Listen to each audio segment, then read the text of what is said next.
Galvan here with Greenfield Storytime, and I'm going to continue to celebrate our indigenous cultures to this North American continent.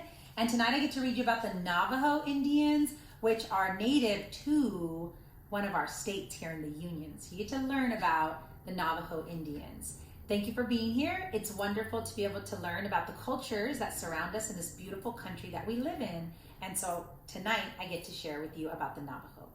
Gracias, comunidad de Greenfield. Soy Superintendent Galvan, aquí con ustedes del Distrito Escolar de Greenfield, leyendo y celebrando las culturas indígenas por este mes de noviembre. Y esta noche voy a leer sobre los Navajo, un grupo de indios que vivieron en este país antes. Ustedes van a aprender de dónde y de qué son sus costumbres aquí con la historia de esta noche. ¿Ok? So, gracias por estar aquí. Vamos a seguir aprendiendo todo este mes sobre personas indígenas de este país o de este continente de América del Norte. All right, here we go. Navajo. All right. Amazing people. Hundreds of years ago, North America was mostly wild and open land. Native Americans lived on the land and they had their own languages and their own customs. The Navajo are a Native American nation. They are known for their beautiful art and their strong leaders. Let's learn more about these Native Americans. You can see there that they live close to the desert. Navajo territory. At first, the Navajo lived in Canada. Between 1100 and 1500, they moved south. They made their homelands in the southwestern part of the United States. The people lived in that area that area was known as the Four Corners. This is where present-day New Mexico, Arizona, Colorado, and Utah meet. That land is called the Southwest because there's mountains, there's deserts, canyons, and forests. And it's also very rich in minerals. So if you notice, California, where we're at, is way over here. This is the Four Corners before you get to Texas. And that's considered the Southwest. Home life. The Navajo lived in homes called hogans. These were usually made of mud or dirt and logs, but sometimes they were made of stones. Hogans are round, and some were round-shaped with 6 or 8 sides. The door was always on the east side. The Navajo believed this welcomed the rising sun and brought them blessings. So their house is made out of mud or dirt, and they put a door on it. What they ate. The Navajo were farmers. Their crops were corn, beans, and squash, and they also grew fruits such as peaches.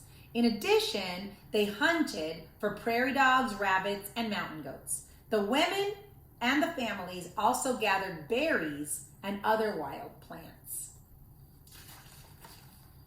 The Navajo farmer farmed mostly during the summer. The fields flooded with water, which helped the crops grow. And the people also raised animals such as sheep and goats. They provided wool, meat, and milk. Daily life. The Navajo had different jobs. Some were farmers, some were warriors, some were hunters, leaders, and some were medicine men. Others learned to make art such as jewelry. Navajos were very especially known for their weaving skills, like making the blankets or like different types of weaves. Learning was very important for the Navajo children. They learned by watching the adults and the elders. They helped with the chores. Children also played games and they made dolls and different toys. Here are some of the things they made by hand. They would make jewelry with turquoise. These are the tapestries or the weaves. This is a basket that they would make out of the yarn and the weaves. And this is pottery, like dishes that they would make. And they would design it with the beautiful designs of the Navajo Indians. Storytellers.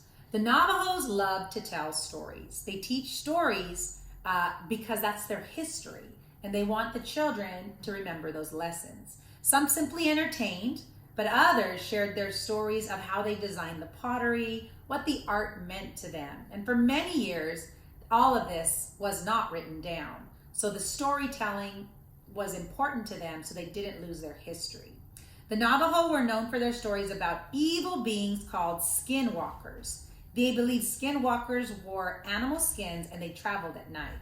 Some Navajo believed it was bad luck to speak to the skinwalkers. Fighting for land. Spanish settlers first met the Navajo in the 1600s. The Navajo did not like their customs, and sometimes the Spanish took them as slaves. Together with the Pueblo and the Apache tribes, they fought off those Spanish settlers. In the 1800s, American soldiers and settlers began to move west.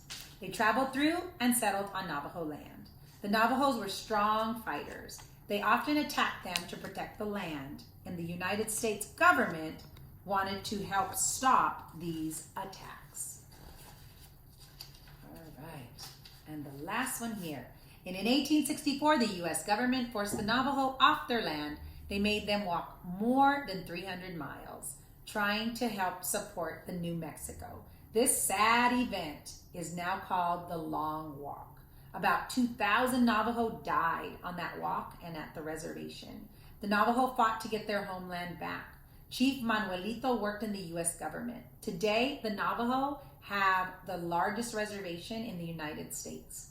They have more than 24,000 square miles of land in New Mexico, Arizona, and Utah.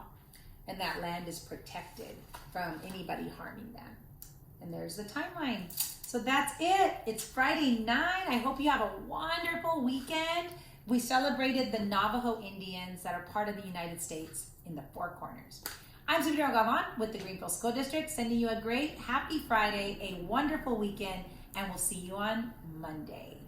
Take care.